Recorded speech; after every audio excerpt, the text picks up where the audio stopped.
Good day, class. Before we dive into our new topic, let's test your observation skills.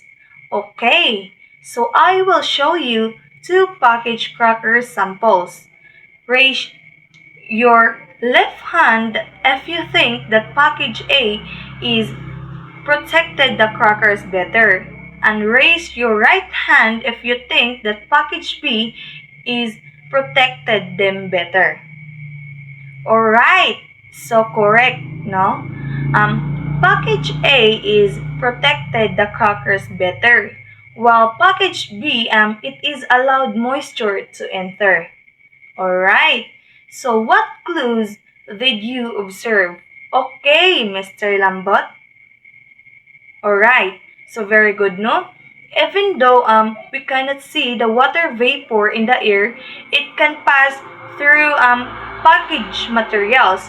So when this happens, dry foods like crackers and even dried fish can lose their quality.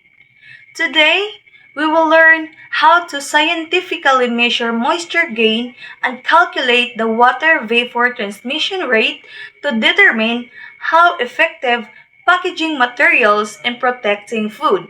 This is our learning objectives in this topic. So at the end of the lesson, the learner should be able to first, describe the laboratory setup and procedure for measuring moisture gain in crackers.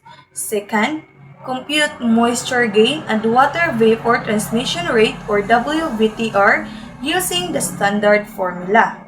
And the third one is apply proper laboratory practices to ensure the plus and minus 5% accuracy in water vapor transmission rate testing. Now, let us simulate the laboratory setup. So first, we weight dry cracker using a digital analytical balance. So the result of this is the initial weight or W1. Next is we seal the crackers inside the packaging film sample.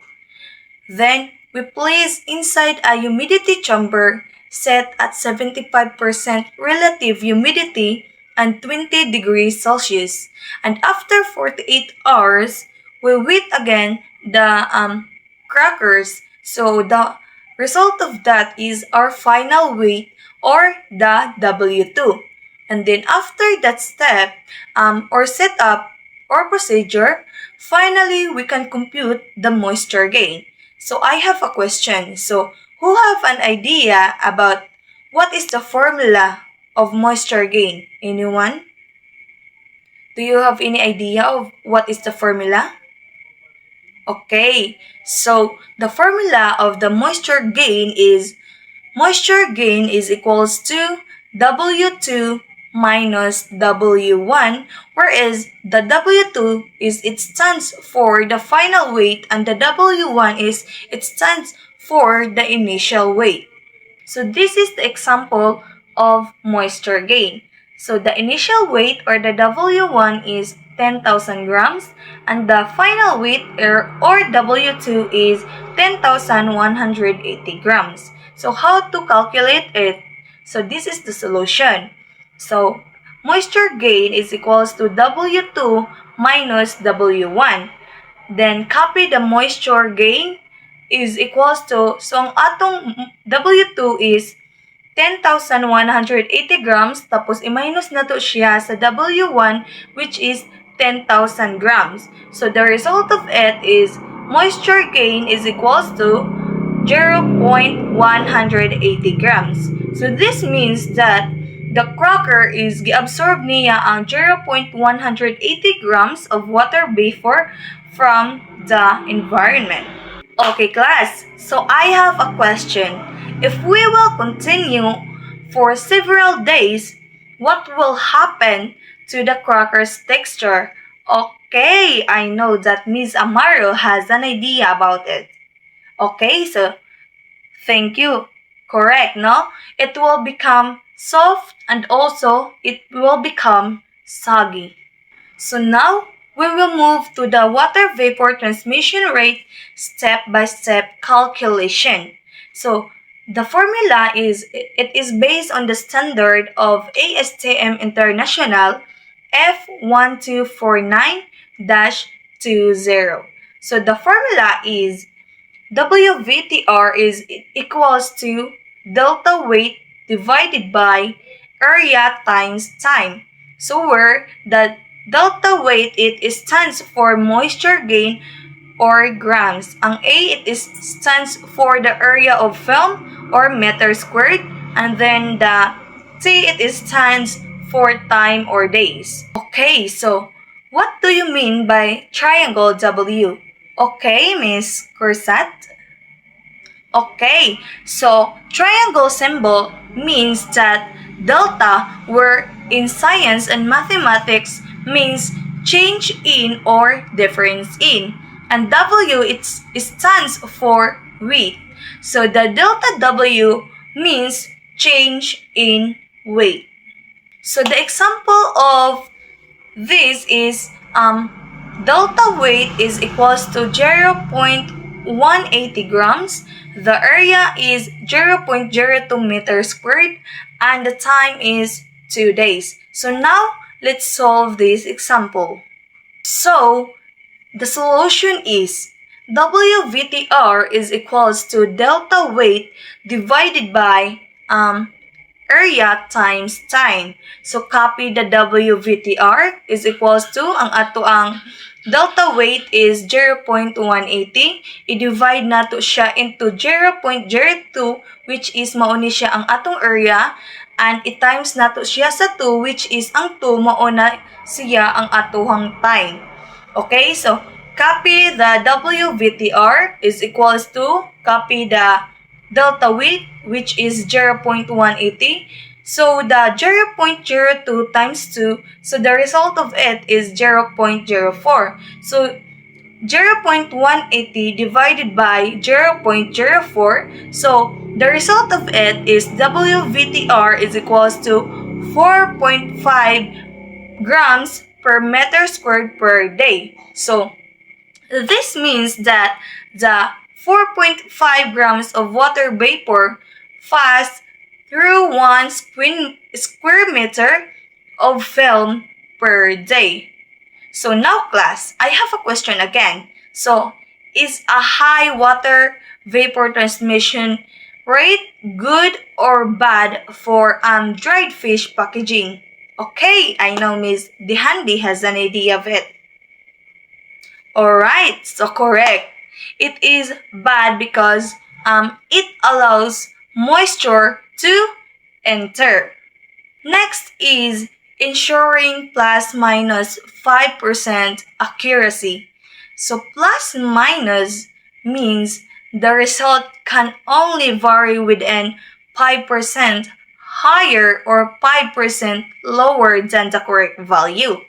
So for example, Ani, is if the expected water vapor transmission rate value is 2 grams per meter squared per day. So ang acceptable result of that 2 is 1.90 to 2.10.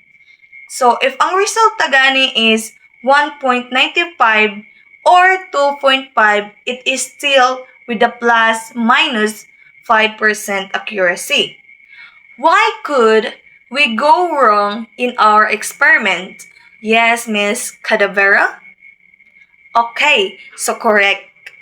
It is because the winning scale may be not be calibrated properly. It is causing inaccurate measuring, or it's either the temperature of humidity in the laboratory is changed. It is affecting the results also. So, to achieve plus minus 5% accuracy, we must first calibrate winning scale before testing. Second, maintain constant temperature and humidity.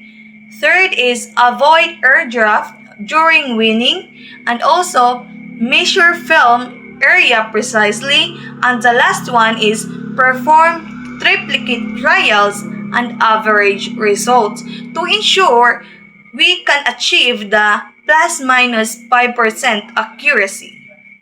Okay class, So why we must repeat the experiment 3 times? Okay, Ms. Risaliar? Okay, so correct. To reduce errors and also to ensure more accurate and reliable results. The next question is why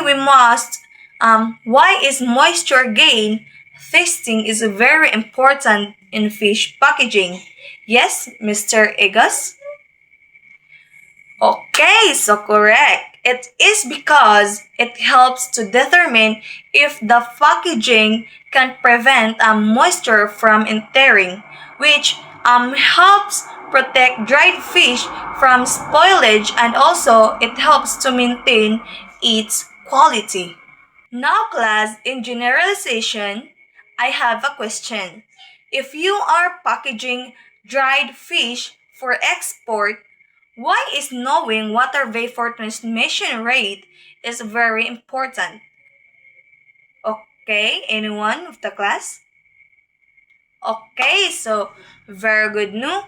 Water vapor transmission rate is very important in fish packaging.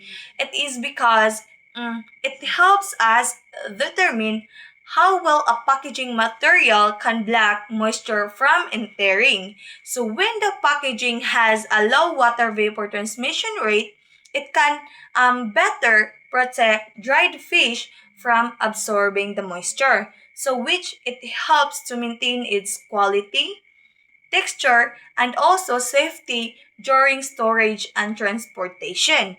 So therefore, choosing the right packaging material is essential to prevent spoilage and to extend the shelf life of dried fish, especially for the export. And that's conclude my topic. Thank you.